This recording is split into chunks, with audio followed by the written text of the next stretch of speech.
Welcome to the chapter 255 review and analysis. I'm sure it goes without saying that there are a ton of interesting things going on in this chapter, from Maki Yuji finally returning to the battle, to Miguel showing us that he knows ball, and to Sukuna just being Sukuna and terrorizing everybody, including the viewers.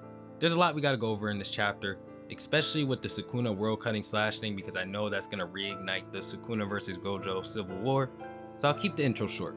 If you enjoy me bringing these chapters to life while breaking them down and analyzing them weekly, don't forget to leave a like and subscribe, and now, let's get into it. Chapter opens up with not only Miguel being present, but LaRue as well, and if you don't remember LaRue, he's from Geto's organization, and he's presented as such in the panel, as it literally says Team Geto has returned. If I had to bet on Team Geto as a whole returning, I certainly would. They have an insanely tight-knit bond, and LaRue was the mediator of the group after Geto's death. And he was the one to push everybody to split up and go their separate ways, all the while still having love for one another despite their differences at the time. I can say without a doubt that the rest of the team will pull up if they haven't died, not only because of LaRue being like the center and the core, but also because Sukuna did the twins so filthy during the Shibuya incident, so we'll more than likely finally see the techniques of the other two people that were missing. Anyways, we enter a flashback. I know it sounds like glazing here, but Gege be drawing Miguel in the coldest poses with the Toji physique. Y'all saying he gonna get clapped in 1 to 2 chapters, I ain't seeing it. Miguel's character design is one of a monsters, and we're gonna see that later on, but let's get into this conversation first. Essentially, Miguel is speaking to Yuta and telling him that there is no way in hell he's gonna fight Sukuna, especially if Sukuna has the potential to defeat Gojo. It's just hilarious because bro is like, he don't even gotta beat Gojo for me to stay away from him. As long as he has a chance to beat Gojo, I'm hauling ass. LaRue, the mediator, is telling him, you know what, like, you're not gonna be fighting a full powered Sukuna, you're gonna be fighting one that's weakened, and LaRue's talking like he knew Gojo was gonna lose. I don't believe that's really the case here. Yuta came to Miguel for help in the event that Gojo would lose to Sukuna, so all negotiations within this conversation are spoken within the context of the event of Gojo losing. Miguel responds and is like, yeah, okay, as if Sukuna would ever be tuckered out. Miguel and LaRue have two different meanings of tuckered out because his Japanese isn't supposed to be perfect, which is why the sad face of Sukuna is shown when Miguel says that, and LaRue also points out that Miguel's Japanese is horrible. What LaRue meant was that Sukuna's gonna be exhausted, whereas Miguel is thinking they're talking about him being sad. Pay close attention here because I know people will misinterpret. Nobody knows what the merger is going to be like, so Miguel is just yapping here about the appearance of the merger. I expect the merger to be something like Kid Buu or the Orphan of Cos, a childlike walking calamity that's pure chaos, because it's like a divine entity transcending and being reborn into something new. Usually these are the kind of things that come out of events like that in every story I've read. Anyways, after addressing the merger, Miguel asks if they think high-spirited black people will just survive anything, and because of that, he's gonna have to pass on the offer. Not gonna lie here, I pointed this out on a community post, but with how Killer B be getting out of every situation we thought he died in, I can't blame him for asking that question. Yuta then says that the only people that think that are the ones raised on American films. And I'm like, Yuta, you have never seen an American film if you saying that, come on now. The stereotype is that we die first. I don't know where Yuta got that from. So we continue the conversation and Miguel's still talking junk, like Gojo needs to be here on his hands and knees begging me to join if y'all want me there. Yuta offers it to do it himself. If I were in Yuta's place, I would have been like, bro, stay your ass home. You doing too much. But Yuta has some serious patience, I guess, because he offers to do it. LaRue has enough of this and he just asks Yuta to excuse them. And then he and Miguel begin a separate conversation. LaRue essentially reminds Miguel of their original purpose of following Geto's dream. And Miguel's like, I followed because it was Geto. And after paying back my dues by helping Yuta train, I have no more reason to deal with Japan. LaRue makes his point even more clear for Miguel to understand. Their whole team loved Geto. Miguel then says, are you trying to say that we should take revenge for what happened in Shibuya? Or should we go back to Geto's body and take it from Kenjaku? I don't know if this is insinuating that everybody but those two from Geto's organization died. Maybe Toshihisa and Manami did not escape the meteor, but who knows. They could be gone though, because LaRue did say it's about us mourning them together, and that they're gonna blast a requiem to the heavens by fighting Sukuna here and now. But Miguel says, you mean the hell, right? But I get your point, gang. He thinks for a bit, then he's like, he's not gonna fight somebody that can use their domain, so we'll only join the battle after Gojo and Yuta are defeated and Sukuna cannot use a domain. LaRue is like, we? and LaRue's a better man than me because bro heard that and was on go. Everybody needs a friend like LaRue, he's solid as hell. My ass would have heard we and been out. Anyway, we enter the battle with Miguel confirming that Sukuna's domain is inoperable. Not only this, Sukuna only has 2 arms available and an unhealed heart. I almost feel bad that they saved us, the most delicious part. And the battle begins with Sukuna charging towards LaRue. And LaRue is on bumpers, he's not playing. He sends out a massive hand to grab Sukuna instantly and it slams him into a wall. It's impressive how it just scooped his ass up. But then we see that LaRue's hand is cut and Sukuna cutting through the hand. Not only this, but Sukuna launches a dismantle, hitting LaRue with it as Miguel goes from the side and tries to strike Sukuna. But Sukuna does not stop launching dismantles for some reason. And it's because Miguel is breakdancing through all of these like he's Eddie from Tekken. This is some of the coldest stuff I've seen in this series, let's keep it a stack. Sukuna's like, F this, I gotta do it myself, and tries to punt Miguel, but he backflips out of there. Also, LaRue is running towards him to continue the fight, but the rubble from Sukuna's kick is sent flying toward him, but Master Hand swooped in and clutched.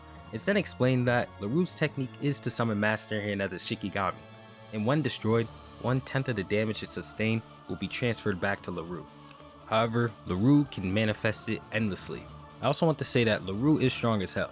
It doesn't seem like it as the chapter focuses on Miguel, but Sukuna is the absolutely worst matchup for LaRue's technique, because it needs to make contact with Sukuna, who can just instantly cleave it if it does.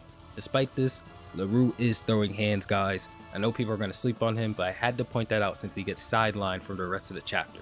So we move on from LaRue cooking and says that LaRue doesn't really stand out, but this guy does. Miguel O'Doul, the user of Hakuna Lana. And this technique allows Miguel to enhance himself and debuff his opponent's stats by emitting a beat with his body. So by dancing, he's able to create a beat.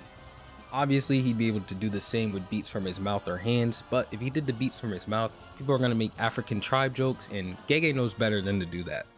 And then he needs his hands to fight, so he chooses to dance. We cut into a quick flashback again, and we see that Gojo was the one to explain this, telling Miguel that he knew his technique with the 6 eyes. I don't know if we knew that Gojo could always see someone's technique by just looking at them, but if this is something new and we're just finding out that he can do this, it could be why Gojo believes Sukuna never went all out, as he knows Sukuna's curse technique in every way that he can use it in all the techniques like the fire everybody's been theorizing about.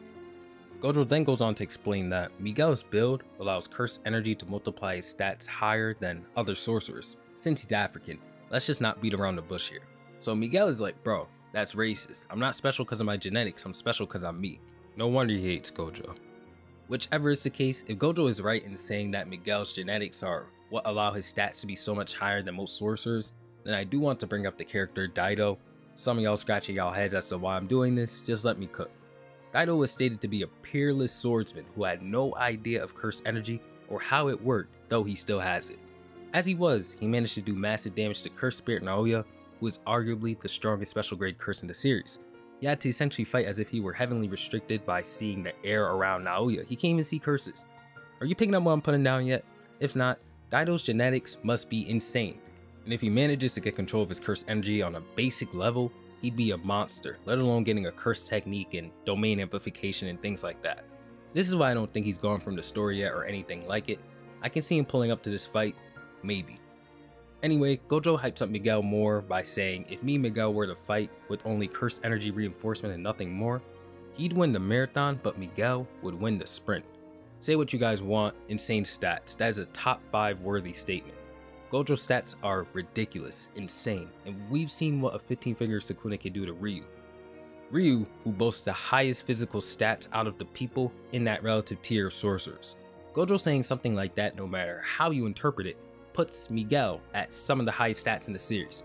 Remember, he said both him and Miguel with no techniques, so when Miguel starts dancing, his stats even go higher than that. And we get to see it firsthand, as Miguel is easily parrying both the Sukuna strikes and punches him in the stomach. Then he parries Sukuna again and hits him with another elbow. And Miguel gave me so much hope when I saw this. And not only that, from the corner of Sukuna's vision we see a shadow, and a piercing blood is shot. Sukuna dodges the attack and continues the motion by rotating his entire body and swinging his arms to launch a dismantle at Choso.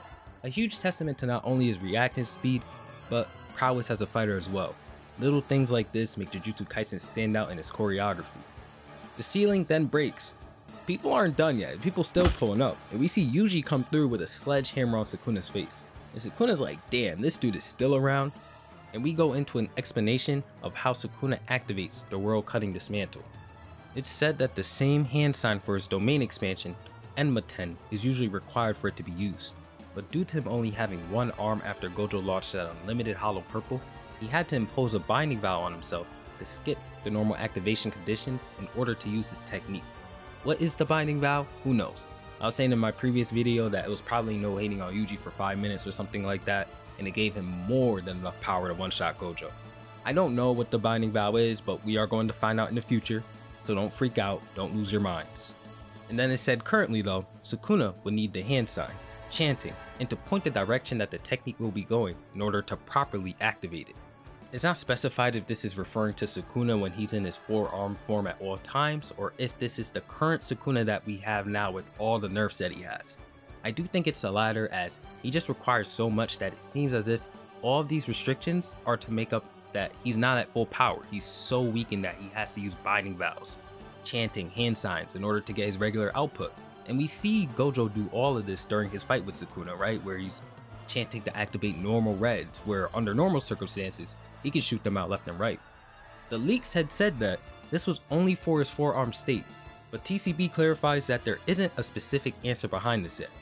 And if you wonder why I put no effort into the leak videos, this is why. Because if I broke down what was being said from tweets every week, I'd be spreading misinformation, right guys? But yeah, I'm sure that Gege has left that vague, as he does with many things. As Yuji goes in for a strike, we see one of Sukuna's arms fly off, and yes, our GOAT Maki has returned. Yuta, on the other hand, you are losing the heavy hitter race for sure. You're in 4th place right now, bro. Y'all can say a Sukuna Black Flash does not hit as hard as the World Cutting Dismantle, which is why Yuta's still gone, or that Maki is just a behemoth. Moving on from this, Yuji celebrates her arrival and points out that thanks to her, Sukuna can no longer complete the hand sign since his arms are cut off. And then he can't even use reverse curse technique, so he can't heal that arm either. Some have argued that Sukuna hasn't gotten weaker since he's fought Kashimo. I hope that this is enough to disprove it. As Yuji rushes to try and end this fight with Sukuna, he sees true, genuine hope. Everyone's hard work, all for this moment. Black Flash. As Sukuna hits his second Black Flash on the roof, it's stated that when Gojo hit his second Black Flash, he restored his reverse curse energy output. But in Sukuna's case, and that chapter leaves on that cliffhanger. I'm going to say here that this is implying that Sukuna's regular curse energy is going to come back. Output, reinforcement, things of that nature. I don't think it's a technique or anything like that, but Sukuna's physical stats are just going to be restored a bit, since we're about to see a 1 versus 5, and even more people possibly jumping Sukuna. Not to mention, Yuji here does not seem to be hurt whatsoever. Yuji has a long way to go for this fight, and Gege wants to make that clear. It can legit last another 20 chapters. I'm so serious, guys. Also, expect Sukuna to land like 20 more Black Flashes, because that was what Gojo was doing. All in all, this was one of the best chapters in a while. This was one of those chapters that make you feel both hope and despair as you read it. Whereas a lot of these chapters have seemingly only gotten worse in terms of like hope, you know? We only feel worse and worse and worse. We only felt like Sukuna's been winning. So to see all these characters line up and do so much, everybody, it's like the Avengers pulling up on Thanos. Like, we're finally seeing some leeway. With that being said, guys, I'll wrap up the review here. I appreciate all who watched. Peace.